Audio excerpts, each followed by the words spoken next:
I'm trying to get as many comedians here tonight as possible. I want to find out just like, what is it about you? Like, why did you become a comedian, or what?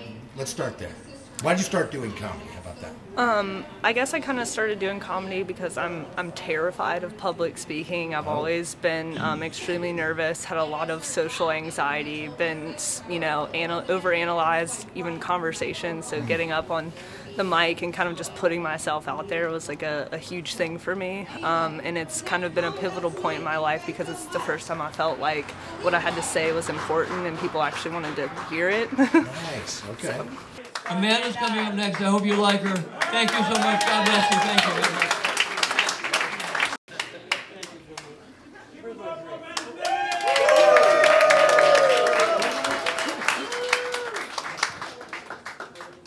Today started out rough, not as quite as rough as that.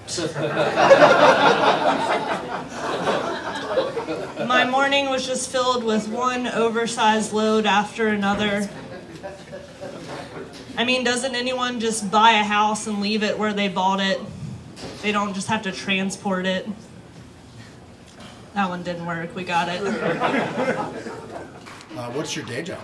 I am a paralegal / office manager. And does public speaking play into that at all?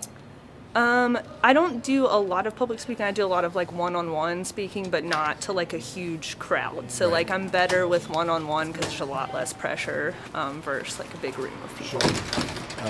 And how long have you been doing this?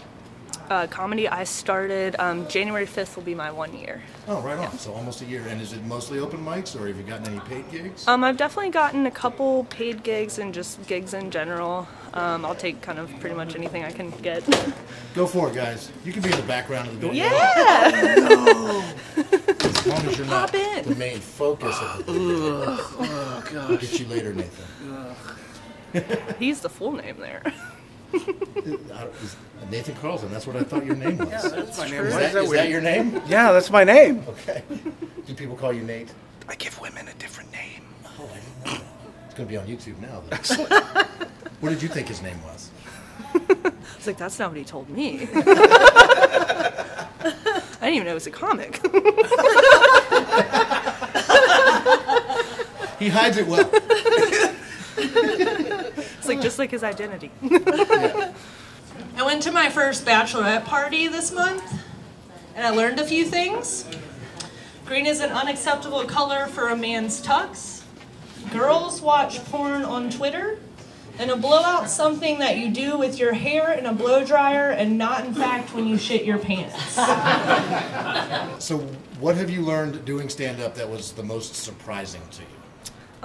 That nobody really cares about what you have to say. It eventually goes in one ear and out the other, and you don't need to dwell on it that much. Have you done jokes that you regretted doing, or you thought were realized it was not?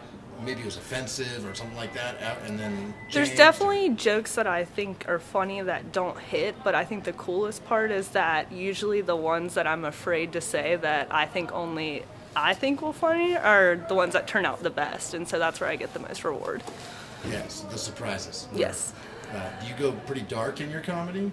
I'm definitely dark and dry, sort of. So at the bachelorette party, we naturally went to a bunch of bars, and I'm a little ashamed of my behavior. Instead of being social, I spent the night secretly slipping people chocolate chip cookies. Front pockets, back pockets, and my favorite, because it's seasonal, the hood. For some reason, there's nothing more funny to me than finding food on your person that you don't know how it got there. Everybody goes through the same series of questions. At what point in the night did I have desserts? Is this from the last time I wore this? And really the only question that matters, do I eat this now, even though I can't answer questions 1 or 2? And so what's been the best experience so far? I think just one, connecting with like my peers and other comics, and then two, just getting the feedback of, you know, like what you're doing is important or it matters, and that, you know, you're giving somebody something fun and enjoyable in their life. So I caught your set tonight. I recorded it. I will only post it on my YouTube video if you give me permission. And You should get a better set than that one. well, I was going to ask. I mean, it's an open mic, and there was definitely more silence than I was hoping for. I thought your stuff was funny, and I saw you did what a lot of comedians do at this open mic is go over to Chris Allen afterwards, and he's so good at giving really helpful feedback. What did he tell you after that set?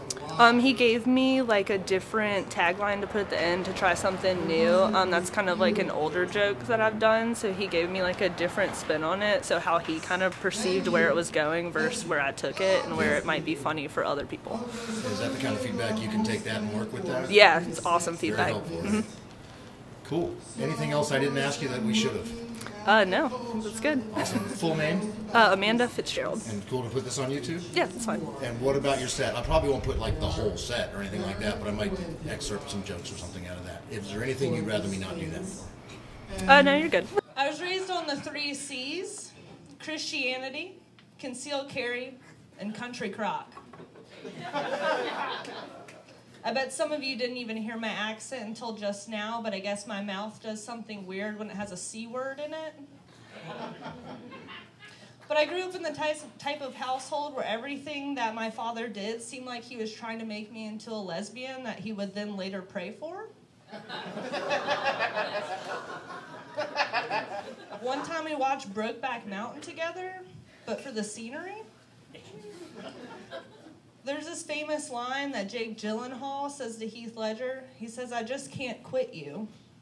That's the same line I would say to my dad when he would buy me camo cargo shorts for every Christmas and birthday present.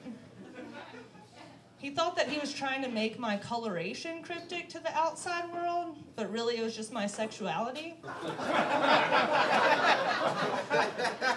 okay, I made it out straight. Cool. Thank you, Amanda. Yeah, thank you.